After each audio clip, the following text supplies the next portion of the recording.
जगदीश त्रिवेदी के बिल्कुल नए वीडियोस के लिए सर्च करें Jagdish Trivedi official YouTube channel. Search करें, लाइक करें, फॉरवर्ड करें और हाँ, सब्सक्राइब करना ना भूलें। Jagdish Trivedi official channel. હું મોઢે બોલું માં ત્યારે મન હાચે જ નાનપણ સાંભળે અને પછી આ બધી મોટપની મજા મને કડવી લાગે કાગડા.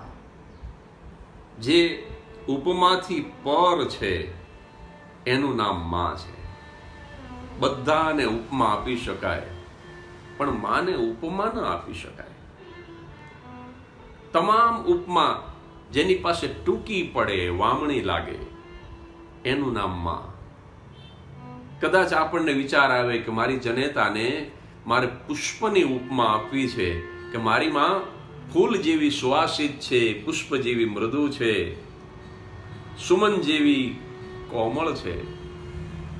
પણ પુષ્પની ઉપમા એટલા માટે જનેતાને ન આપી શકાય કારણ કે સાંજ પડે ને એની સુવાસ ઓછી થઈ જાય, પણ જનેતા 101 વર્ષની થાય ને તો એની લાગણી ઓછી ન થાય, એની મમતા ઓછી ન થાય. કદાચ આપણને વિચાર આવે કે મારી જનેતાને મારે સમુદ્રની ઉપમા આપવી છે કે મારી માં સાગર જેવા વિશાળ હૃદયની છે, પણ સમુદ્રની, દરિયાની ઉપમા જનેતાને એટલા માટે ન આપી શકાય કારણ કે દરિયો ખારો છે અને માની મમતા એ તો મધ કરતાંય મીઠી છે. દરિયો તો મારે છે, જનેતા તો હંમેશા તારે છે. કદાચ મને તમને વિચાર આવે કે મારી જનેતાને મારે ચંદ્રની ઉપમા આપવી છે કે મારી માં ચંદ્ર જેવી શીતળ છે, પણ ચંદ્રની, શશીની ઉપમા જનેતાને એટલા માટે ન આપી શકાય કારણ કે ચંદ્રની અંદર ડાઘ છે, કલંક છે અને આપણી જનેતા નિષ્કલંક છે. આવી ઘણી બધી ઉપમાઓ વિશે વાત કરી શકાય, પણ છેલ્લે હું એમ કહીશ કે ઈશ્વરની ઉપમા પણ જનેતા પાસે ટૂંકી પડે. હવે કદાચ તમને એમ થશે કે જગદીશ ત્રિવેદી અતિશયોક્તિ કરે છે.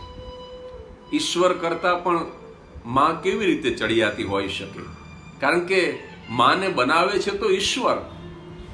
સર્જક કરતા એનું સર્જન ચડિયાતું ન હોય.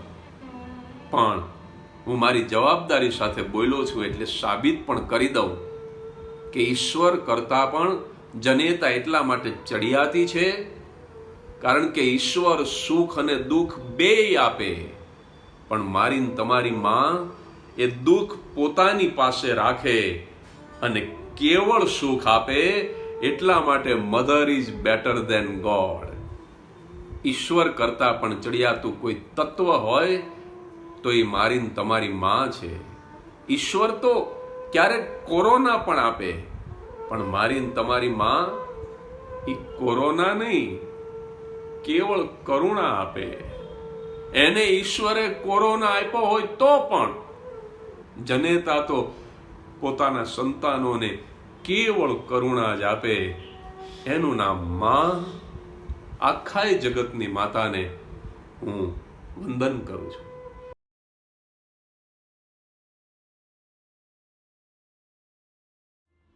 મારી જ લખેલી કવિતાની એક પંક્તિ છે કે માતા બેનીમાં મને દિશ તીરે લોલ અને બેનીમાં છે દીકરી કેરા રૂપજો, આ બેની બાંધે છે અમર રાખડી રે લોલ.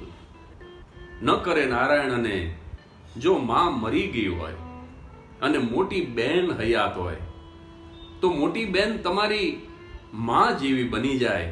અને ઈશ્વરે કદાચ તમને દીકરી ન આપી હોય પણ નાની બેન હોય તો નાની બેન દીકરીની માફક તમારી પાસે લાડ કરે. એટલે માતા, બહેન અને દીકરી આ ત્રણેય સ્વરૂપનું દર્શન થઈ શકે એવું કોઈ સ્વરૂપ હોય તો એ બહેન છે. એક 7 વર્ષની બેન માથે ગરબો મૂકી અને આમ ગરબો ફેરવવા નીકળેલી ને 5 વર્ષનો એનો ભાઈ એની સાથે હતો. તો એક ઘરના ફળિયામાં જઈને બંને ઉભા રહ્યા એટલે જે ગરધણી હતો ને એને કીધું કે આ ભાઈ કેમ ભેગો આવ્યો છે? ત્યાં તો બેન બોલી, પેલા ભાઈ બોલ્યો કે મારી બેન બીવે નહીં ને એટલા માટે હું ભેગો આવ્યો છું. 7 વર્ષની બેન બીવે નહીં, ડરે નહીં, એટલા માટે 5 વર્ષનો ભાઈ સાથે જાય. આ ભાઈ બહેનનો સંબંધ છે. અને પેલા કરધણી 1 રૂપિયાનો સિક્કો કાઢીને બેનને આપ્યો, એટલે બેને તરત જ એ સિક્કો ભાઈને આપી દીધો. એટલે કરધણી બોલ્યો કે બેટા, સિક્કો મેં તને આપ્યો છે. અને ત્યાં તો ભાઈ બોલ્યો કે કાકા, હું ઘરે જઈને આ સિક્કો મારી બેનને આપી દઈશ, ખાલી ઘર સુધી હું સાચવીને રાખું છું. અને ઘરે જઈને ભાઈએ જેવો સિક્કો બેનને આપ્યો ને, ત્યાં તો બેન બોલી કે ભઈલા, એમાંથી 8 આના તારા અને 8 આના મારા. ગરબામાં આવેલા 1 રૂપિયામાંથી એ 8 આના ભાઈને આપી દે ને, એનું નામ બેન. બેન ક્યારેક ક્યાંક પ્રસાદ લેતી હોય ને, તો આમ એક હાથમાં પોતાના માટે પ્રસાદ લઈ લે ને, પછી તરત જ બીજો હાથ લાંબો કરે, મારા ભૈલાનો ભાગનો આપો ને. પ્રસાદ પણ જે એકલી ખાય નહીં અને એમાં પણ ભૈલાના ભાગને યાદ કરે, એનું નામ દીકરી છે સાહેબ. આપણે કોઈ ઠોઠિયું મોટરસાયકલ કે સેકન્ડ હેન્ડ કાર લઈએ ને, તો વેચનારની સહી કરાવી લઈ અને અભણ હોય તો અંગૂઠો મરાવી લઈ. જ્યારે બહેન અંગૂઠો નહીં, પણ પોતાના જમણા અને ડાબા બંને હાથના 10 આંગળાઓને આમ કંકુની થાળીમાં બોળી અને પોતાના પિતાની ભીંત ઉપર બંને હાથની છાપ મારી અને જાણે એમ કહે છે કે આજથી હવે આ બધું મારા ભાઈનું, મને હવે કાંઈ ન ખપે. સાહેબ, ભાઈ ટીકરમાં રહેતો હોય ને બેન ટોરોન્ટોમાં સાસરે હોય, ભાઈ લીંબડીમાં રહેતો હોય ને બેન લંડનમાં સાસરે હોય, ભાઈ નડિયાદમાં રહેતો હોય ને બેન ન્યુયોર્કમાં સાસરે હોય, 1000 કિલોમીટર દૂર હોય, પણ એને ઠેસ વાગે ને, બેનના મોઢામાંથી શબ્દ નીકળશે, ખમા મારા વીરને. ઠેસ પોતે ખાય અને ખમા વીરને કહે. આવો કોઈ નિસ્વાર્થ સંબંધ હોય ને, તો એ ભાઈ અને બહેનનો સંબંધ છે. આ દુનિયાની તમામ બહેનોને જગદીશ ત્રિવેદીના વંદન.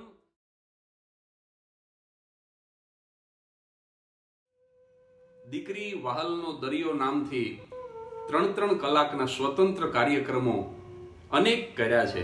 એટલે દીકરીની એટલી બધી વાતો, એટલા બધા ગીતો, એટલા બધા પ્રસંગો અત્યારે યાદ આવે છે. પણ 4 મિનિટની મર્યાદામાં આજે એક જ પ્રસંગ તમને કહેવો છે.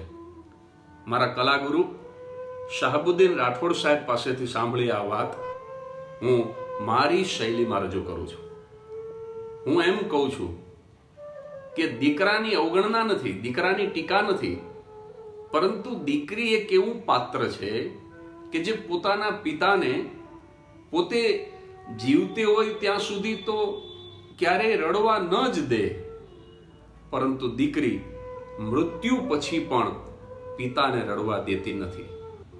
તમને કદાચ અતિશયોક્તિ લાગશે કે દીકરીનું મૃત્યુ થઈ જાય પછી એ પિતાનું રુદન કેવી રીતે રોકી શકે.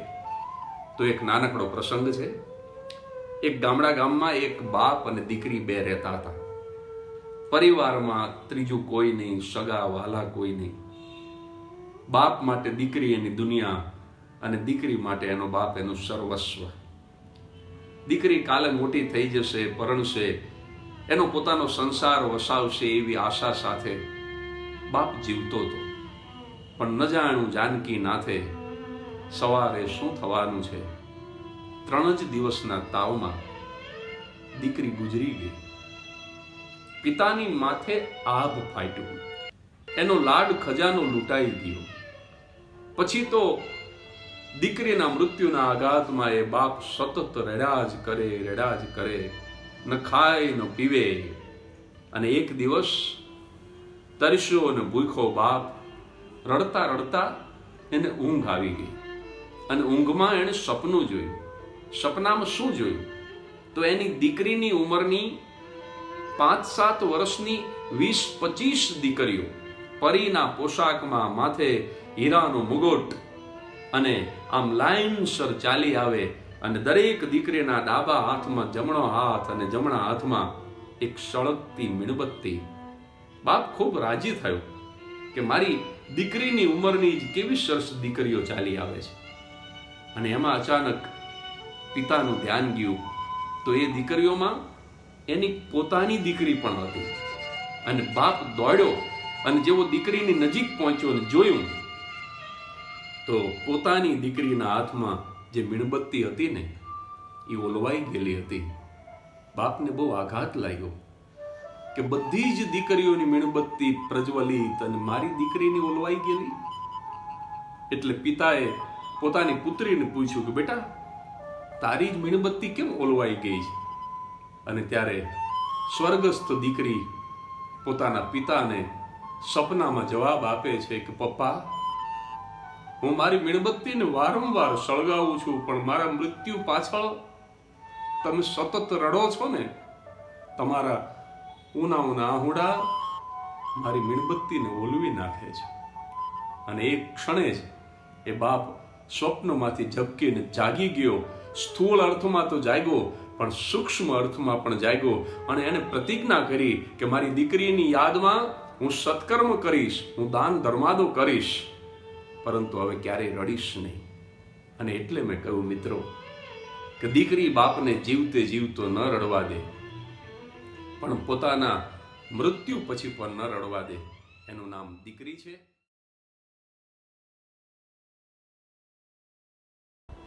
પત્ની એક એવું પાત્ર છે કે જે આપણા પારિવારિક જીવનમાં માં, બહેન કે દીકરી કરતા જરા પણ ઓછું નથી. એક મારા મિત્રએ મને ફરિયાદ કરી કે હું 20 વર્ષથી મારી પત્નીની સાથે રહું છું લગ્ન કરીને, પણ એને કોઈ દિવસ મારા ટેસ્ટની રસોઈ ન બનાવી. તો મેં મારા મિત્રને એટલું જ કીધું કે ક્યારેય એવું બન્યું છે કે પત્નીએ ન મગાવી હોય ને તું સાડી લઈને ગયો હોય, ન મગાવ્યો હોય ને તું ડ્રેસ લઈને ગયો હોય? અરે મને કે એમય કરી જોયું, પણ હું લાલ સાડી લઈને જઉં કે મારે લીલી જોતી હતી, હું પીળો ડ્રેસ લઈને જઉં કે મારે પર્પલ જોતો હતો. અને ત્યારે મેં મિત્રને એટલું જ કીધું કે 20 વર્ષથી જો એક જ છતની નીચે તમે બંને રહેતા હોય અને આજ દિવસ સુધી તું પત્નીના રંગને ઓળખી ન શક્યો હોય તો એ તારા સ્વાદને ક્યાંથી ઓળખી શકે? એટલે સફળ દાંપત્ય જીવનમાં જરૂર છે કે પુરુષ પત્નીના રંગને ઓળખી લે. અને એવું જરાય માનવાની જરૂર નથી કે પત્નીને ખબર નથી પડતી. પતિ અને પત્ની બંને ડ્રોઈંગ રૂમમાં બેઠા છે અને પતિના સેલફોનમાં પ્રેમિકાનો ફોન આવ્યો. એટલે ફોન તો ઉપાડવો પડે. ફોન ઉપાડીને રોંગ નંબર કહી અને ફોન મૂકી દીધો. પણ પત્ની ઘણી સમજદાર હતી. એ ઊભા થતા થતા એટલું જ બોલી કે ખરેખરી રોંગ નંબર છે એવું તમે ક્યારે સમજશો? કારણ કે તમારો રાઈટ નંબર તો તમારી સામે બેઠો છે. અને પુરુષને ક્યારેક બહુ મોડેથી ભાન થાય કે એ રોંગ નંબર હતો અને પછી રાઈટ નંબરને શોધવા નીકળે ત્યારે ઘણી વખત કનેક્શન ડિસ્કનેક્ટ થઈ ગયું હોય છે, સંબંધો તૂટી ચૂક્યા હોય છે.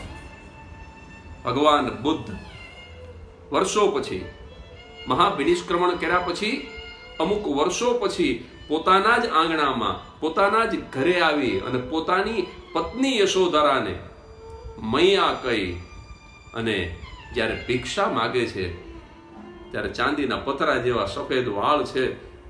અને યશોધરા તે દિવસે એક સવાલ તથાગતને ભગવાન બુદ્ધને પૂછે છે કે આર્યપુત્ર, તે દિવસે મધ્યરાત્રિએ તમારી યુવાન પત્ની અને તમારા ગુલાબના ફૂલ જેવા કોમળ પુત્રને મૂકી અને તમે જ્યારે અમને છોડીને જતા રહ્યા ત્યારે તમે મને જગાડીએ નહીં.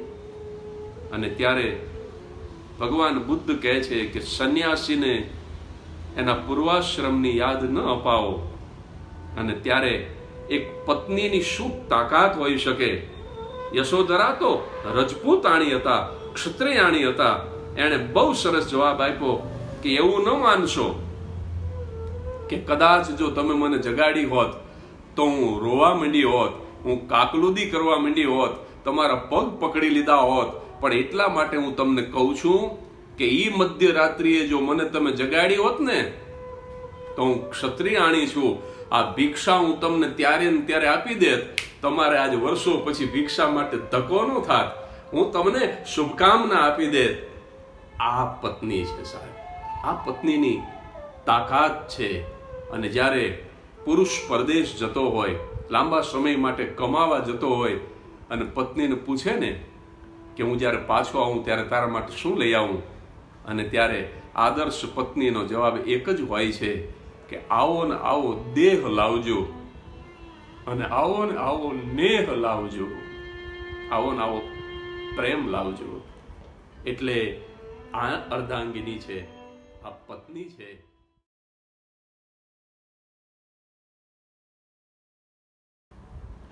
પુત્રવધુ શબ્દની અંદર જ એની વ્યાખ્યા છુપાયેલી છે.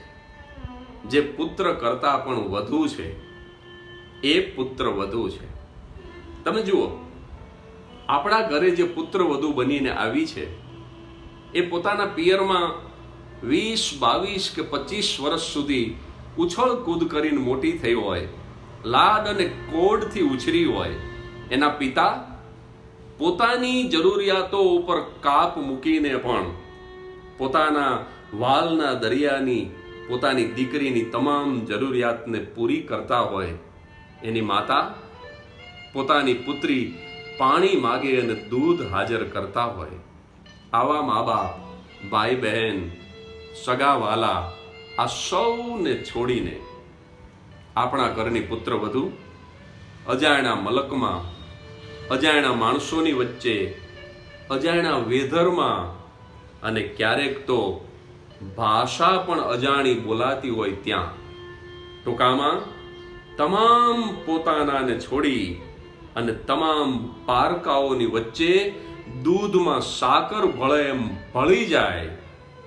આ ત્યાગ પુત્રવધુ કરી શકે, કદાચ પુત્ર ન કરી શકે. એટલે પુત્ર કરતા વધુ એ પુત્રવધુ. આપણી પુત્રવધુ જ્યારે પોતાના પિયરથી સાસરે વિદાય થતી હોય ને ત્યારે પોતાના સ્વજનોને ભેટીને રડે છે. શું કામ? કારણ કે એણે પોતાના ચિતડાના કેનવાસ ઉપર 20, 22, 25 વર્ષથી પોતાના પિયરિયાના જે ચિત્રો દોર્યા છે ને એને ઉના આહુડાથી ભૂસી નાખે છે. કારણ કે એને ખબર છે કે આવતીકાલે સવારનો સૂર્યોદય થશે ને તો એ જ કેનવાસ ઉપર મારે મારા સાસરિયાના ચિત્રો દોરવાના છે. આ બહુ મોટો ત્યાગ છે મિત્રો. પુત્રવધુ માત્ર અટક નથી બદલતી, પોતાની આખી દુનિયા બદલી નાખે છે. એક બાળકને એના દાદાએ 20 રૂપિયાની નોટ આપી અને બાળકે રમતમાં ક્યાંક એ નોટ ખોઈ નાખી. તો દાદા થોડા ક્રોધી હશે તો પોતાના પૌત્રને થપ્પડ મારી અને દાદાના મોઢામાંથી અપશબ્દ નીકળી ગયો. આ જોઈને એ દાદાની પુત્રવધુ એટલે કે પેલા બાળકની માતા એ રડવા માંડી. એટલે સસરાને પોતાની ભૂલ સમજાઈ. એમણે પોતાની પુત્રવધુને કીધું કે બેટા તમે રડશો નહીં. માણસને રૂપિયા કરતા પણ વ્યાજ વધારે વાલું હોય છે, એ રીતે મને મારા પુત્ર કરતા પણ આ તમારો પુત્ર વધારે વાલો છે. પણ જો અત્યારે હું ખીજાવું નહીં ને તો એને કદાચ રૂપિયાનું મૂલ્ય ન સમજાય, એટલા માટે મેં એને માર્યો. અને ત્યારે સંસ્કારી મા બાપની દીકરી એવી પુત્રવધુ વિનમ્રતાથી પોતાના સસરાને જવાબ આપે છે કે પપ્પા, તમે મારા દીકરાને માર્યો એનું મને દુઃખ નથી, પણ તમે એને ગાળ દીધી. પપ્પા, ખોવાઈ ગયેલા રૂપિયા તો કાલે પાછા મળી જશે, પણ જો એકવાર સંસ્કાર ખોવાઈ ગયા ને તો એને પાછા આવતા વર્ષોના વર્ષ થશે. આપણી પુત્રવધુ માત્ર સંપત્તિ અને સાધન જ કરિયાવરમાં નથી લાવતી, એ શિક્ષણ અને આવા સંસ્કાર પણ લઈને આવે છે. છેલ્લે એક વિનંતી કરી દઉં. મેં અસંખ્ય પરિવારમાં જોયું છે કે પુત્ર વધુ કરતા સાસરે વળાવેલી દીકરીનું મહત્વ વધુ હોય છે, પુત્ર કરતા જમાઈનું મહત્વ વધુ હોય છે. દીકરી અને જમાઈની રજમાત્ર અવગણના નથી, પણ એક વિનંતી કે તમારી દીકરી કરતા તમારી પુત્ર વધુને વધારે માન ન આપો તો કાંઈ નહીં, પણ કમસે કમ તમારી દીકરી જેટલું માન તો અવશ્ય આપજો, કારણ કે માત્ર ગૃહિણી નથી, ગૃહલક્ષ્મી છે.